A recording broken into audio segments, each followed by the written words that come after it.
წელს უკვე მეორედ ნიჭიერ მოსწავლეებს საქართველოდან საშუალება მიეცემათ მსოფლიოში ცნობილ კოლეჯებში ისწავლონ. პროექტს კომპანია Mindstream ახორციელებს, რომელიც გაერთიანებული მსოფლიოს კოლეჯების წარმომადგენლობაა საქართველოში. ამ ორგანიზაციის პროფესორი ჯონ პადეფუტი კეთილი მიზნებით საქართველოს ეწვია, რათა 8 ქართველ სტუდენტს საშუალება ჰქონდეს უმაღლესი დონის განათლება უცხოეთში მიიღოს.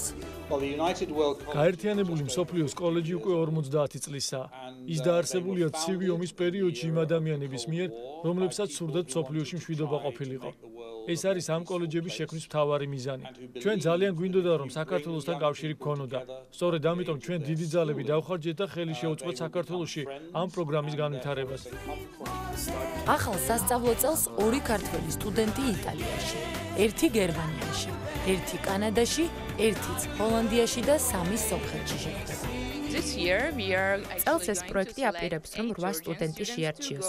სტუდენტები 5 სხვადასხვა კოლეჯში, სომხეთში, იტალიაში, კანადაში, გერმანიასა და ჰოლანდიაში გადანაწილდებიან. ამ უნივერსიტეტებში განათლების მიღება ძვირი, ხშირ შემთხვევაში რამდენიმე 1000 ევროებს.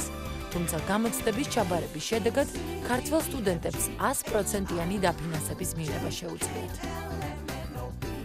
წარსულში UWC-ის პრეზიდენტები ნელსონ მანდელა და პრინცი ჩარლზი იყვნენ.